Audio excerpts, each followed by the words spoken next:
Innovation. Everybody wants to be more innovative. Every company, every CEO, they're all imploring their staff, be more innovative, be more entrepreneurial, take risks, try new things. But the problem is, they're very rarely willing to accept the things that come along with being more innovative. And the number one thing associated with being innovative isn't making more money or being more successful, dynamic. It's being prepared to make mistakes. And sadly, that's something that few of us and few organisations are willing to do. So I want to talk a bit about that issue today in particular, because this is why people fear innovation. Even if they don't admit that they fear innovation, more often than not they do, and it's because of fear of failure. So that's what we're going to examine today. But before we dig deeper into that, what do we actually mean by innovation? So you can read a lot about what innovation is, whether it's disruptive innovation or incremental innovation or evolutionary innovation, but my preferred understanding of it is that innovation exists on a continuum. It isn't black and white. It's not a dichotomy. I think a lot of the time people confuse invention with innovation. But the truth is, for most of us, what we're looking at is how do we bring new ideas into our companies, into our organisations? Or how do we turn our new ideas into something real? Now, innovation in this sense is very often taking somebody else's idea and adapting it to our own environment.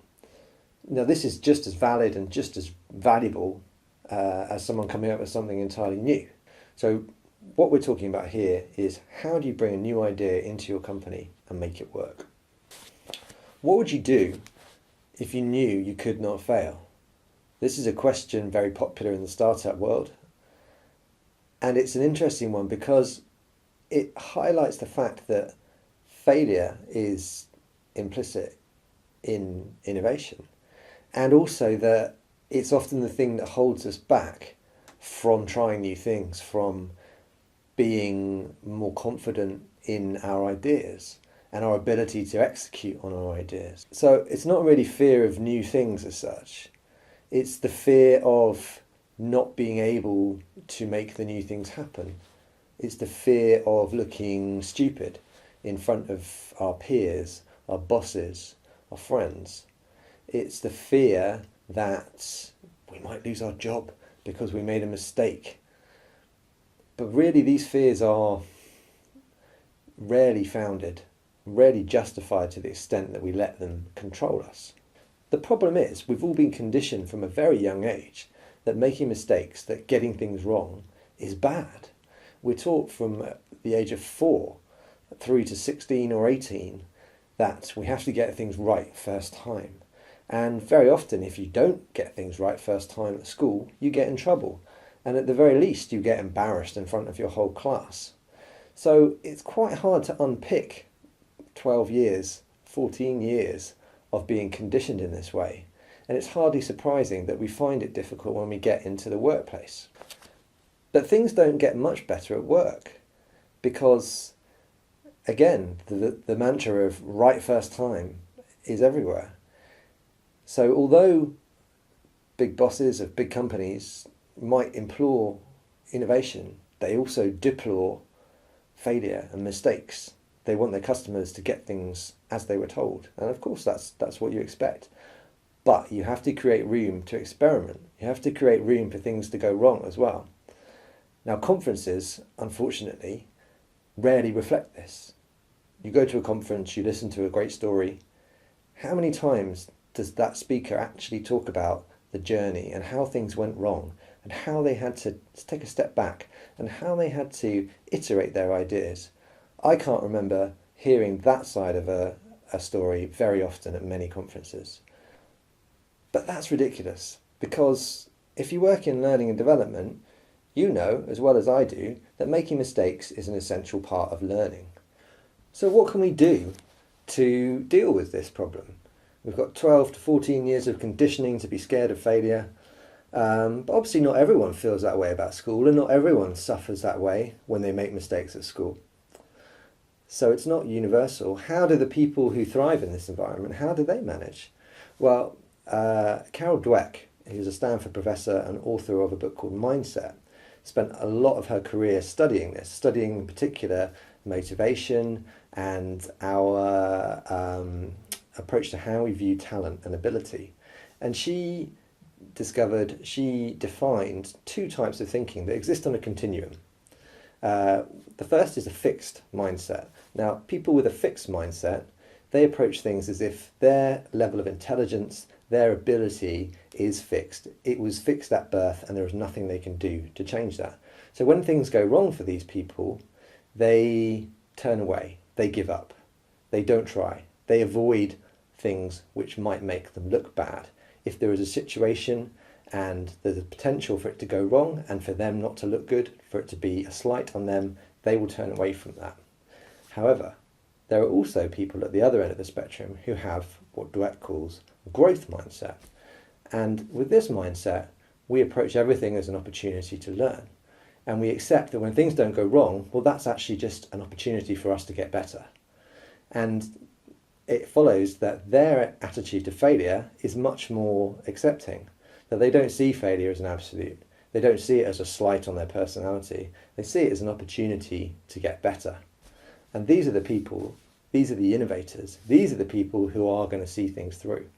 These are the people who aren't going to give up at the first failure.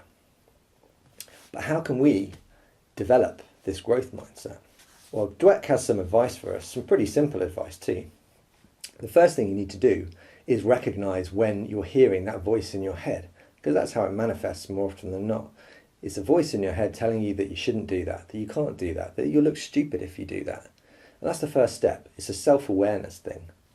And once you hear that voice and recognize it for what it is, your fixed mindset speaking to you, telling you that you shouldn't do that or you can't do that, well then you've automatically created a choice for yourself, because you've created the choice of either listening to that voice or not listening to it.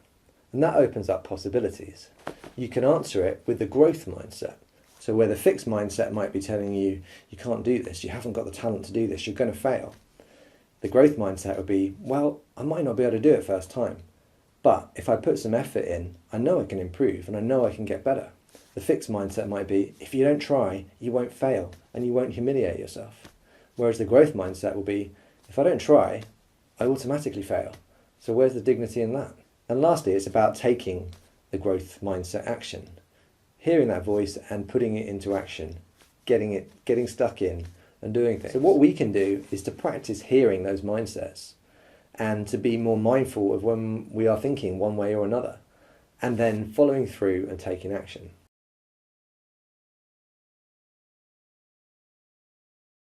Now this is all good on a personal front, and you might still be thinking, well, what's that got to do with bringing new ideas in?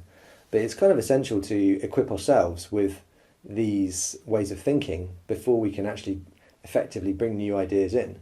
And it also helps if we can start sharing these ways of thinking too, because rarely are we going to be able to do this on our own. So I mentioned at the start of this talk that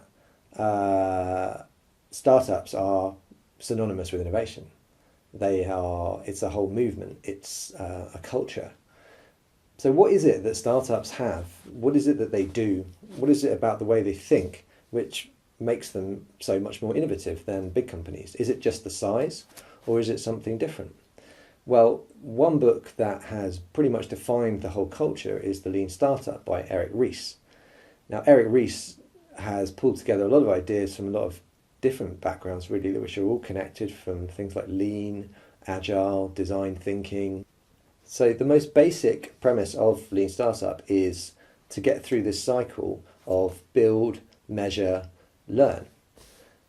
The way it's done in Lean Startup is that to get through this cycle, we build a product. We build something to help test our idea. Now, it's not to test the whole idea. This is the critical bit. It's to test one element of the idea. It might be an assumption about the idea that we have made. And when you make assumptions, then they are risks. So the idea in Lean Startup is to design experiments to test your assumptions as quickly as possible. And you want to get through this cycle of build, measure, learn, gathering data to understand whether or not you're right about the assumptions you make, or whether or not you're wrong, or whether or not you need to adapt or to pivot, as they call it in Lean Startup.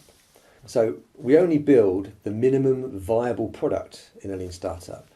And that, more often than not, as Reese says, is more minimum than you might think. So one example of that is Buffer. So Buffer is a social media app that helps you organise your tweets more effectively. So it can find out the best time for you to share tweets. You can grab all your tweets, put them in one go into your Buffer, and it will distribute them throughout the day, throughout the week, according to the best times to tweet. It's a great little app. Now, the person that came up with Buffer and came up with that idea didn't go out and build the app and then put it out on the App Store and say, hey, what do you think, everybody? The first thing they did was to build this single page website which said, in a very short amount of text, what Buffer was, and gave people the option to click on it to show that there was some sort of interest there. That's all they did. And when you clicked on it, it said, hey, sorry, the website's not ready yet, the app's not ready yet. Thanks anyway, come back later. But what this did was it validated the idea that people were interested in an app that performed that service. Now, the next step after that was to see, well, would people pay for that? So then they added an extra button on there which showed some prices, some different price options. And people demonstrated that they would be willing, in theory, to pay for this app as well. So then only then did they go off and start building the app. Once they knew there was a market for it and they knew that that market was willing to pay a certain amount for it. So that's a very simple experiment that saved people a lot of time. How could we adapt that mentality to the kind of things we do at work, to bringing ideas in? Well, one of the things we have to do first is to try and understand these ideas. And we have to communicate those to other people. Now, there's another great tool which has followed off the back of Lean Startup called the Lean Canvas. Now, Lean Canvas is based on Alex Osterwalder's Lean business model canvas. Now, the Lean Canvas is a cut-down version of that, and it's designed to work more closely with the Lean Startup approach. So what this does is it helps you identify the people you're going to be designing something for, who are going to be affected by the idea, helps you identify the problems, the way that your idea addresses those, the solutions. You look at the costs, the distribution channels, how you're going to measure it, the benefits, and what's unique about that idea. So in a very short space of time, normally about 20 minutes, you can take an idea and you can really put some structure around it. You can analyze it in a very quick way, which dramatically moves you forward and helps you communicate it with your early stakeholders, the kind of ones you're going to have to convince to let you run an experiment if necessary. So Lean Canvas is a really useful approach to ideas, to implementing ideas. And if you take that approach, you get it down on the canvas, then you can start to design your experiments, your simple experiments to test the assumptions within your idea. So what have we covered today? Firstly, fear of failure. Most people and organisations have a low tolerance for things going wrong, for things not being right first time. But that's an intrinsic part of innovation. So what can we do to deal with that? Well, on a personal level, we can develop our growth mindset so that we are more accepting of things going wrong and that we understand inside that that's actually just part of how we learn. Thirdly, we can look at the startup world and learn from things like Lean Startup and Lean Canvas and analyse our ideas in a different way. We can be more agile. We can run experiments to test our ideas, to gather data so that we can move forwards and scale up our ideas with a good foundation, knowing what will and what won't work, and that we've got the data to back it up.